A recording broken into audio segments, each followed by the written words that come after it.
Right now, Joe Biden's campaign is playing cleanup following the Democratic frontrunner's swing through the key state of Iowa this weekend. And that's because the former vice president, who is a self-declared gaffe machine, made several of them in just a couple of days. Here's one instance. I watched what happened when the kids from Parkland marched up to, and I met with them, and then they went off to up on the hill when I was vice president. They went off the hill to go into those neighborhoods. All those congressmen were like, "No, I'm not here. I'm not here. Don't tell them I'm around." They're afraid of it. They should be exposed. I watched what happened when those kids from Parkland came up to see me when I was vice president. They went into and some of you covered it. And you watch what happened when they went up on the halls of Congress. Congressmen were basically cowering, not wanting to see them. They did not want to have to face it on camera.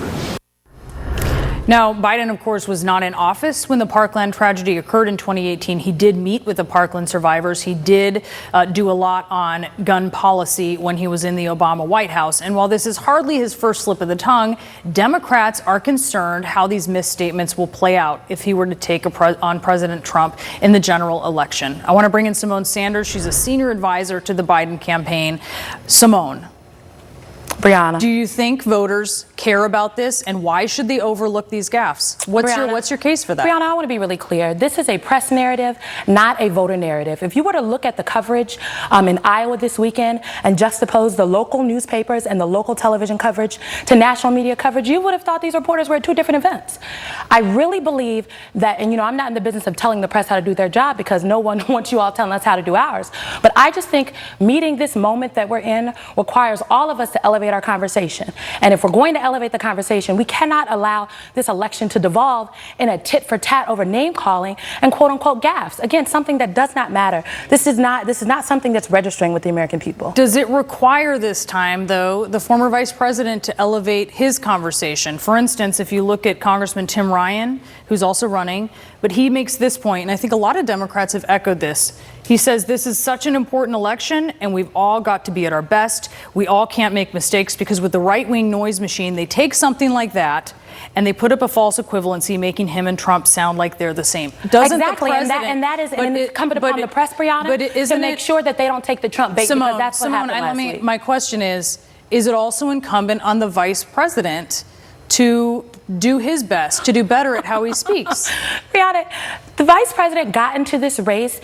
Today is a very, important day in America. We remember Charlottesville this weekend, especially all this week. Charlottesville was an inflection point for many people across the country, the vice president included. From day one, he has said he got into this race because we are in a battle for the soul of this nation. And that has never been more evident than last week. So if anyone uniquely understands how high the stakes are, if any of the Democratic candidates, it's Joe Biden. And so look, I think if you put a camera in somebody's face and a microphone on them and you follow them around for 100 days, any one of us, I'm pretty sure we would be caught with a slip of the tongue. We would be caught making a mistake. The difference is Vice President Biden every single time has immediately corrected himself. Meanwhile, you have Donald Trump in the White House, who the Washington Post has a story that says he lied. We cover. If you watch our show today, you're going to see that. But I want to ask you. Our campaign's point is, I just want to be clear. Our campaign's point is that this is not something that's registering with the American people. If the press wants to talk about this, we heard you say that, Symone. So I want to ask this election is too important. He said initially, poor kids are as talented as white kids, and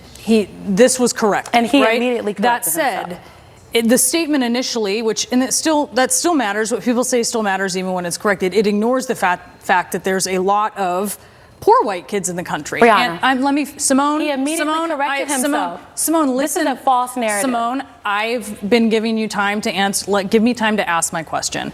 So I guess my question is, ignoring the fact with that statement that there are poor white kids in the country, especially in places that are so essential that, say, a Joe Biden or any other Democrat win, because those are the areas, as you know, that President Trump bested Hillary Clinton for Democrats' devastating effect.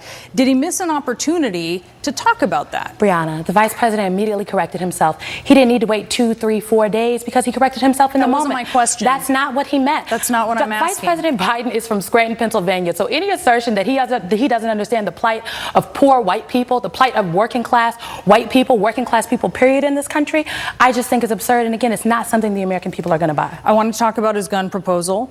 He put out an op-ed. All right, and part of that is, here's what he said: we'll only see more and deadlier shootings if we continue to dodge the core issue of unregulated assault weapons and high-capacity magazines in our communities. He's talking about a buyback program. He's talking about universal background checks.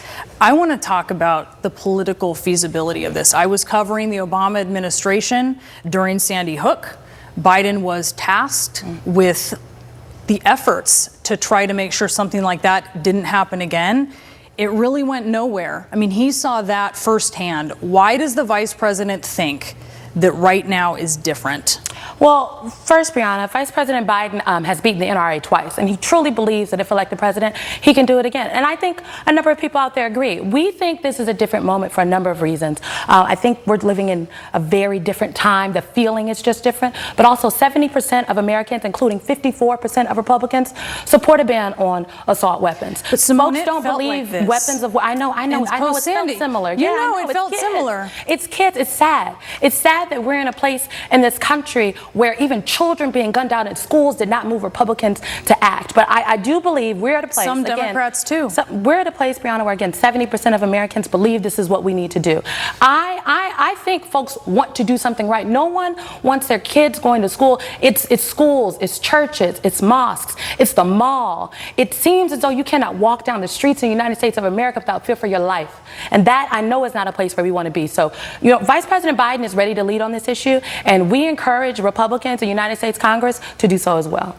Democratic candidates, as you've been watching, have been really split on whether you label President Trump as a white supremacist or not. This is something that Joe Biden has been reluctant to do. Tell us his thinking on that. Well, Brianna, Vice President Biden dedicated 35 minutes last week to give what many people are calling one of the most poignant and important speeches thus far in this entire election. He talked about white supremacy in that speech. He said that Donald Trump is fanning the flames of white supremacy.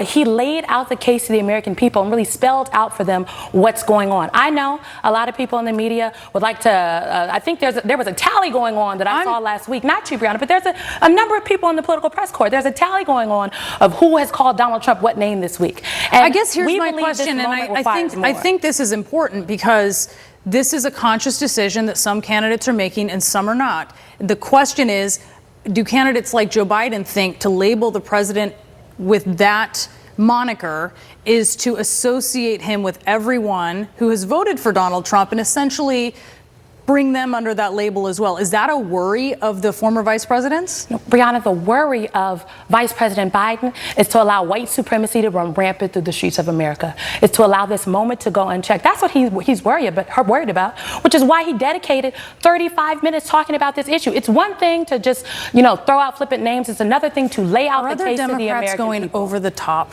That's for other Democratic campaigns. That's for other campaigns to decide in the American people. I think what Vice President Biden has done and our campaign has done is to be very clear and to clearly articulate what this moment means. Again, Vice President Biden got into this race because he believed this was a fight for the soul of our nation, Brianna. And at the time, many people said that we were, quote unquote, making a general election argument, and we were missing the moment, and we were miscalculating and being too forceful on Donald Trump. And then what happened last week?